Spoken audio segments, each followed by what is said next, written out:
जिसमें परिवार के जो लोग हैं उन्होंने पुलिस को बताया कि 12 साल का जो उनका बच्चा है उसको किडनैप किया गया है और फिरौती के तौर पे 70 लाख रुपए की रकम अपने जो करने वाले लोग हैं उनके द्वारा मांगी गई है। जिस संबंध में पुलिस अधीक्षक श्री दीपक साहनी जी के द्वारा टीम गठित की गई और टीमों ने जो हमारे आपराधिक शाखा की टीम है और साइबर शाखा की टीम है उन्होंने इस पर कार्रवाई शुरू की और उस कार्रवाई पे पुलिस ने पूरे शहर में नाकाबंदी और सीलिंग प्लान के तहत जो एरिया था उसको सील किया गया, जिसके बाद जो अपराधी हैं उन्होंने जब सभी रास्ते बंद उनके लिए हो गए और भागने के लिए कोई आगे जगह नहीं थी, उसके बाद जो लड़का 12 साल का था और उसका एक और जो दुकान पे काम करने वाला नौकर था, उनको दोनों को रामनगरिया गांव के पास ड्रॉप करके और वो मौके से भाग गए। इसके बाद बच्चे को सकुशल परिवारजनों को सौंपा गया है और इन्वेस्टिगेशन के दौरान जो पुलिस को लीड मिली उसके बेसिस पे सामने ये आया है, इस जो बच्चा है उसके पिताजी की बुक शॉप है, उसके पास ये 3 साल से काम कर रहा था और बच्चे को आमतौर पे ट्यूशन पे ड्रॉप करने के लिए ये जाता था। कल शाम को सी ब्लॉक में जहाँ बच्चे का ट्यूशन है वहाँ पे ये ड्रॉप करने के लिए उसको गया, तो इसने इसका जो आरोपी है इसका नाम है सौरभ। सौरभ ने अपने साथियों के साथ प्लानिंग की, प्लानिंग के तहत बच्चे को किडनैप करवाया, जिसमें खुद को भी किडनैप करवाया और बाद में अपने साथियों के साथ मिलकर बच्चे के पेरेंट्स से फिरौती की डिमांड की गई।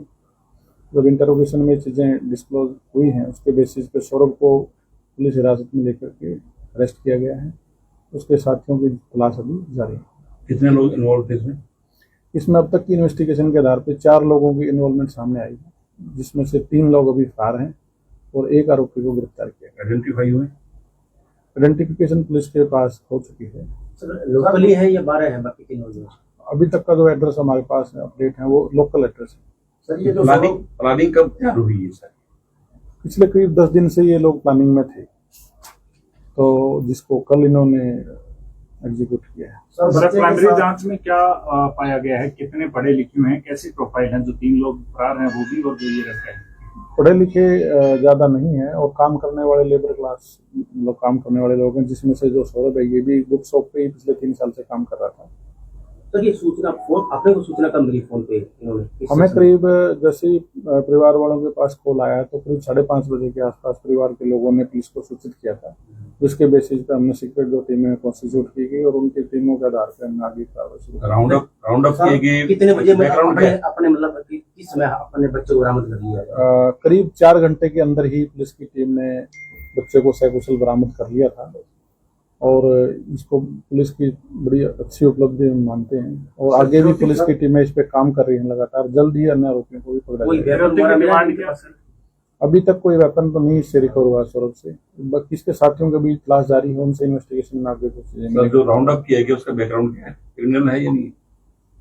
4 लोग हैं तो चारों का क्रिमिनल बैकग्राउंड अभी हम अलग अलग थानों से जहां से भी इनका पीछे का जो भी एड्रेस वगैरह निकल के सामने आएंगे उसके बेसिस पे आगे बढ़ेंगे और जो भी आगे फ्यूचर में प्रोग्रेस होगी उसके बारे में आपको बताएंगे। फिरौती में डिमांड क्या की गई थी सर? फिरौती में डिमांड क्या की गई? 70 लाख रुपए की डिमांड की गई। क्या करना चाहते थे? 70 लाख रुपए की डिमांड की गई। कहाँ मांगे थे? मतलब जैसे वहां पर आके दी जाना 70 लाख ले, ये जैसे पुलिस एक्टिव हुई तो उसके बेसिस पे जगह अलग अलग चेंज करते रहे, तो वो एक कोई फिक्स जगह वो नहीं डिसाइड कर पाए, जिसकी वजह से वो बाद में फिर जब उनको कोई रास्ता नहीं नजर आया तो बच्चे को उसको जो साथी उसको दिखाने के लिए भी हम उसको भी ड्रॉप करके चले गए। सर आपने बताया था कि ये सौरभ ये खुद भी दिखाया इसने खुद का? हाँ ये इन्वॉल्व है। तो सर इनको अपने बरामद किया तो वो जब अपने इनको देखा पकड़ा इनको बरामद किया तो बाकी फरार हो गए थे या? जब हमें जब सूचना मिली बच्चे रामनगरिया जो गांव है उसके पास ड्रॉप करके चले गए थे, तो किसी राहगीर से फोन पे बच्चे ने अपने पेरेंट्स से बात करवाई थी। उसके बाद फिर पुलिस ने जाके बच्चे को रेस्क्यू किया, फिर पूछताछ की, चीज़ें जहाँ से लोकेशन से इनको सीसीटीवी वगैरह आसपास के एरिया के वो भी हमने सारे सर्विलेंस किए, तो उसके बेसिस पे जो इन्फॉर्मेशन आगे डेवलप हुई उसके बेसिस पे इन्वेस्टिगेशन कैरी ऑन की गई और जो इन्फॉर्मेशन मिली उसके आधार पे हमें जो शक हुआ जिसकी पूछताछ के आधार पर सौरभ को बाद में अरेस्ट किया गया। 70 लाख की आपने बताया कि डिमांड की कि कुछ पैसा भी कुछ दिया गया परिवार की तरफ से कुछ? अभी तक कोई पैसा ऐसा नहीं हैंड ओवर हो पाया था क्योंकि वो पहले ही बच्चे को ड्रॉप करके भाग गए। टाइमिंग वगैरह क्या करने वालों को कुछ चेतावनी देना चाहिए?